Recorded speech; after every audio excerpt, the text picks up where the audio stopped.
नमस्कार दोस्तों, मैं फाइनेंशियल प्लानर पंकज खंडेलवाल एक बार फिर से आप सभी का स्वागत करता हूं अपने YouTube चैनल जिसका नाम है इन्फिनिटी, निवेश का नया नाम। तो दोस्तों, आज जो हम डिस्कशन करने वाले हैं वो एक बहुत ही इंपॉर्टेंट टॉपिक है, that is mutual fund companies. मतलब ये म्यूचुअल फंड कंपनी जिनमें हम निवेश करते हैं उनके बारे में हम आज डीप स्टडी करने वाले हैं कि वो बनती कैसे हैं, कैसे उनकी शुरुआत होती है, कहाँ किस स्तर तक जाती है, क्या क्या उनकी लाइबिलिटीज है, कैसे कैसे वो मैनेज करके अपने कामों को, उन सब चीज़ों पर पॉइंट टू पॉइंट डिस्कशन हम करने वाले हैं। काफ़ी लंबा ये वीडियो जा सकता है, उसको मैंने कुछ पॉइंट्स में डिवाइड किया है, तो हम point two point discussion start करते हैं। अपना सबसे पहला कि ट्रस्ट क्रिएशन, जो हम म्यूचुअल फंड कंपनीज जिनमें हम पैसा लगाते हैं, बेसिकली वो सबसे पहले अपने एक ट्रस्ट क्रिएट करती है, एक ट्रस्ट बनता है जिससे ये सारे काम आगे बढ़ते हैं। और ट्रस्ट किन से बनता है? ट्रस्ट बनता है बेसिकली ट्रस्टीज से।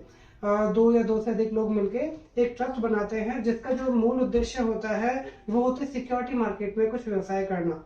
ठीक है। सेकंड पॉइंट जो आता है दैट इज स्पॉन्सर। देखिए, हर काम पैसे के बिना पॉसिबल नहीं है, हर काम में पैसे का बहुत बड़ा रोल रहता है। तो उस ट्रस्ट को आगे बढ़ाने के लिए, उसको एक म्यूचुअल फंड कंपनी बनाने के लिए सबसे बड़े जो अहम भूमिका होती है वो होती है पैसे की। और जो इसमें पैसा निवेश करता है वो होता है स्पॉन्सर, उसे कहा जाता है स्पॉन्सर। तो यहाँ सबसे बड़ी अहम भूमिका जो होती है वो स्पॉन्सर की ही होती है। नेक्स्ट जो आता है इसमें that is trust deed. Trust deed क्या है? ट्रस्ट डीड बेसिकली एक ब्रिज है जो स्पॉन्सर और ट्रस्टीज के बीच में तालमेल बनाने का काम करता है। उसमें इस तरह की कुछ कंडीशंस होती हैं कि ट्रस्टीज को क्या अधिकार होंगे, क्या उनके दायित्व होंगे। ठीक उसी तरह स्पॉन्सर की लिमिटेशंस क्या हैं और क्या स्पॉन्सर्स के राइट्स हैं, वो सब डिस्क्राइब होता है ट्रस्ट डीड के अंदर। अगला पॉइंट आता है इसमें बोर्ड ऑफ ट्रस्टी। ये सभी मिलके जो एक बोर्ड बनता है उसमें ट्रस्टी भी होंगे, स्पॉन्सर भी होंगे, that is called board of trustees. ठीक है। देन आफ्टर एएमसी क्या होता है? Asset management company. अब ये बोर्ड बन गया है, ट्रस्टी भी हैं, स्पॉन्सर्स भी हैं। अब मेन काम पर आते हैं, सबसे इंपॉर्टेंट काम पर आते हैं कि अब इस तरह की कंपनी बनाई जाए, एक म्यूचुअल फंड कंपनी बनाई जाए जो मार्केट में म्यूचुअल फंड्स को सेल करने का काम करे। तो अब बनती है फिर एएमसी, फुल फॉर्म है असेट मैनेजमेंट कंपनी। अब यहाँ किसके असेट को मैनेज करना है? यहाँ इन्वेस्टर्स के असेट को मैनेज करना है। और इन्वेस्टर्स कौन? हम लोग, आप लोग, हम सभी लोग इन्वेस्टर्स हैं जो उस कंपनी में पैसा लगाने वाले हैं, और उस पैसे को फिर मैनेज करने का काम करेगी वो असेट मैनेजमेंट कंपनियां। तो इस तरह से वो कंपनियां बनती हैं, असेट मैनेजमेंट कंपनियां। इसके बाद में फिर आता है रोल आईएमए। आईएमए क्या है?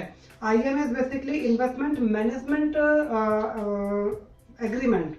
IMA means investment management agreement की मैनेजमेंट कमेटी और एएमसी के बीच का एक एग्रीमेंट बनता है कि एएमसी को किस किस तरीके के राइट्स रहेंगे, एएमसी क्या क्या काम कर सकती है, एएमसी के काम करने की सीमाएं क्या क्या होंगी, किस दायरे में रह के एएमसी को काम करना है। तो इन सभी चीजों को इस आईएमए के अंदर डिस्क्राइब किया जाता है। अगला जो पॉइंट आता है दैट इज कस्टोडियन। कस्टोडियन क्या होता है? एएमसी के ऊपर बहुत लाइबिलिटीज हैं कि किस तरह से नए नए म्यूचुअल फंड्स लॉन्च करने हैं, जो लॉन्च हो गए हैं उनमें किसी तरह के कोई चेंजेस की रिक्वायरमेंट है क्या, सेबीज की जो नई गाइडलाइंस आती हैं उनको फॉलो करना, इन्वेस्टर्स को उनको अपडेट करना हर चीज के लिए। तो बहुत बड़ा उनका कार्यक्षेत्र है। ऐसे में अगर उनके ऊपर फाइनेंशियल मैनेजमेंट भी अगर बर्डन डाल दिया जाए तो ऐसे में प्रॉब्लम होने के चांसेस बढ़ जाते हैं। कि हमने उदाहरण के तौर पर थोड़ा सरल तरीके से समझें कि हमने ऑफिस में एक मैनेजर अपॉइंट किया।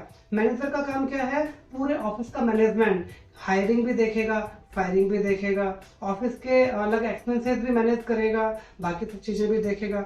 ऐसे में अगर उसे कैश मैनेजमेंट का भी अगर काम दे दिया जाए तो वहां पर थोड़ा सा प्रॉब्लम हो सकती है कि हमने किसी एक ही पर्सन के ऊपर पूरी डिपेंडेंसी कर दी। तो ऐसा होने पर प्रॉब्लम हो सकती है। तो उस चीज को थोड़ा सा सिक्योर रखने के लिए यहाँ कस्टोडियन का एक ऑप्शन दिया जाता है।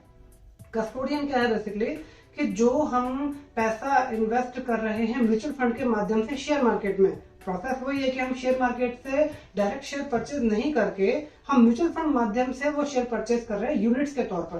तो क्या होगा इसमें कि हम जो पैसा दे रहे हैं और उससे वो म्यूचुअल फंड कंपनियां शेयर से सिक्योरिटीज परचेज कर रही हैं, तो वो कस्टोडियन के पास में सिक्योर रहेंगी, ना कि एएमसी के पास में। ठीक है। अदरवाइज फिर एएमसी के राइट बढ़ जाएंगे, कल को फिर वो मिसयूज कर सकते हैं अपने साइड का, तो वो पैसा पूरा सेफ रहेगा। अच्छा, इसमें बहुत इंपॉर्टेंट बात और भी इसमें कवर होती है कि कई लोगों का क्वेश्चन होता है कि कहीं म्यूचुअल फंड कंपनी डूब गई तो, कहीं म्यूचुअल फंड कंपनी भाग गई तो, यहाँ ऐसा होने की संभावना बिल्कुल खत्म हो जाती है, क्योंकि पैसा म्यूचुअल फंड कंपनीज के पास में है ही नहीं। सिक्योरिटीज जो शेयर वगैरह हैं वो म्यूचुअल फंड कंपनीज के पास में है ही नहीं, वो है कस्टोडियन के पास में, वो बिल्कुल एक सेपरेट पार्ट है।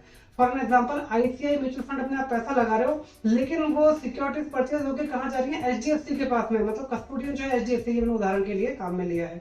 तो ये कस्टोडियन का इसमें बहुत बड़ा अहम रोल होता है, बहुत बड़ी भूमिका होती है।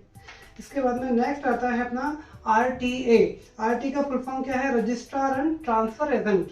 ये क्या है, इसमें क्या होता है कि डॉक्यूमेंटेशन का जो पार्ट है, बहुत बड़ा पार्ट है डॉक्यूमेंटेशन के। आप परचेज कर रहे हैं यूनिट्स, फिर आप सेल कर रहे हैं पर यूनिट्स, तो इस तरीके से आप ही की तरह और भी हजारों या लाखों लोग हैं जो डेली बेसिस पर कई सारे लाखों ट्रांजेक्शन्स कर रहे हैं। तो उन सभी को मैनेज करने के लिए एएमसी क्या करता है कि अपने आरटीए अपॉइंट कर देता है। आरटीए का काम होता है आपके जो डे टू डे जो ट्रांजेक्शन हो रहे हैं उन सभी को मैनेज करना, उन सभी को कंट्रोल करना। तो ये एक पूरा A to Z हमने समराइज समझा है म्यूचुअल फंड कंपनीज के बारे में कि कहाँ से शुरुआत होती है और कहाँ तक ये जाती है। इसी कड़ी को हम और आगे बढ़ाएंगे और डीप में आगे इन चीज़ों को जानेंगे और समझेंगे। तो बने रहिएगा अपने YouTube चैनल पर। धन्यवाद।